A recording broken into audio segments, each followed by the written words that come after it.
On the road again, just can't wait to get on the road again. Willie Nelson or somebody like that. That's my earwig. That song started playing little by slowly in my head about a year before I quit teaching. By the time I retired, it became my anthem. God almighty, I could just taste the open road, smell the fresh air, instead of those bratty, unwashed slouchers in their saggy ripped jeans. I made them pull their pants up in my classroom. The hell with teaching to the test, endless faculty meetings, and helicopter parents. We were gonna hit the road, Jack. I've got my victory tour all planned out. Money set aside for a nice secondhand RV, a Winnebago, or if we're lucky, a road trek. My hubby George is good to go. The very day he mailed in Junior's last college loan payment, he put in for retirement after 35 nice years with the Park Service. Nothing to hold us back from our reward. We mapped out the blue highways and the scenic byways, and we were gonna circumnavigate the United States of hot springs. I just want to soak my tired old bones in curative waters everywhere from Ouray to Ojo Caliente. Doesn't that sound like heaven? We got George Jr. to watch the house. What the hell? He's landed back home anyway. Doesn't have to work to pay off a college loan or anything. Might as well give him something to make him feel productive. Which brings me to the chickens. Anywho, it was late March, and I was down at the Big R feed store with my daughter and my 2 grandgirls, and they had chicks for sale. So cute and fluffy, so tiny you could fit 2 in one hand. Oh! At first, it was just about getting 1 apiece for us 4 girls to celebrate Easter, you know? And then I thought, well, I better pick up a couple for my grandboys so they don't feel left out. And last but not least, 1 for George Jr., who needed to take responsibility for something. What was I thinking? I don't know. How fun it'd be for the kids to have a 4-H style experience, and how great it'd be to have our own farm fresh eggs every morning for breakfast. I picked 6 different breeds of hens to lay different sizes and colors of eggs. When we brought them home, George Jr. looked at me. George Sr.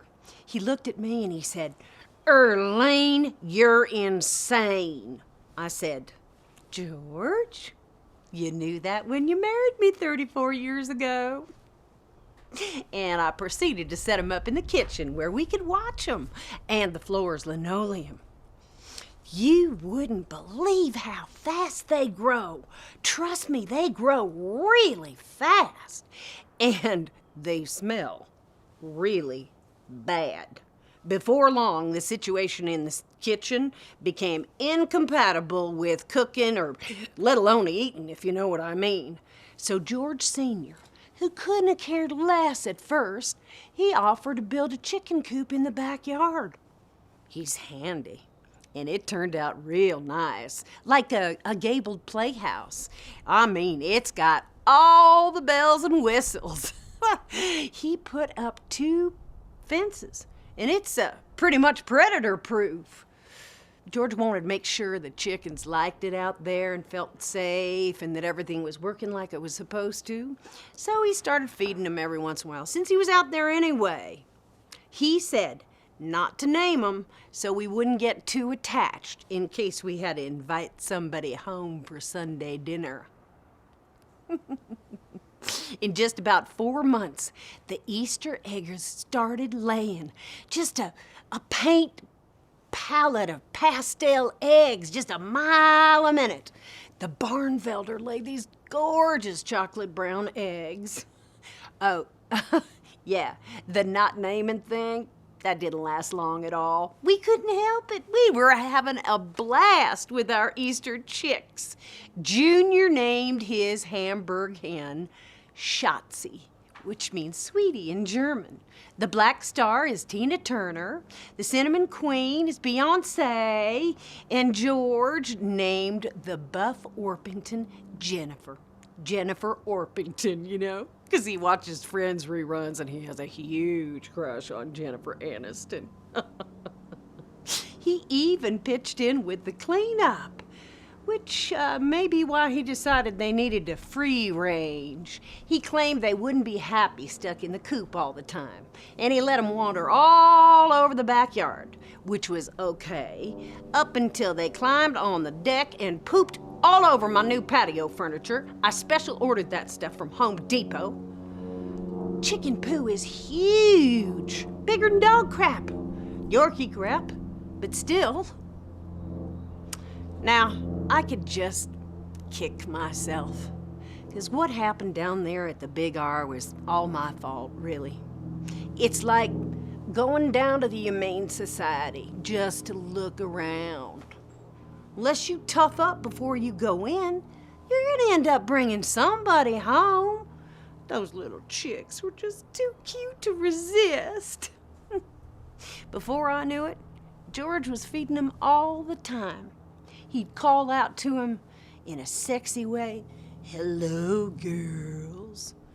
Come here, Tina. Shake a tail feather." I don't mind telling you, the way he went all in for those yard birds pissed me off more than a little. All our marriage, he never had affairs or even flirted with other women as far as I know. Now here I find myself competing for his affection with a flock of frickin' chickens. I want us to pull the trigger on buying that RV and hit the highway. All I've been thinking about for the past 2 years is this trip, and I've been looking forward to it so much. And all he can think about are those damn birds. Here's the latest kicker. Now, George says he doesn't want to go on the trip because he can't bear to be away from them that long. And he'll worry. Me? I've started to think about leaving the back gate open at dusk, or flat out wringing their necks old school. But that'd break George's heart. And I couldn't do that no matter how much I want to go on my dream trip.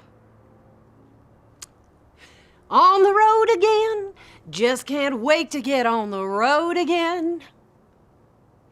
Frickin' chickens.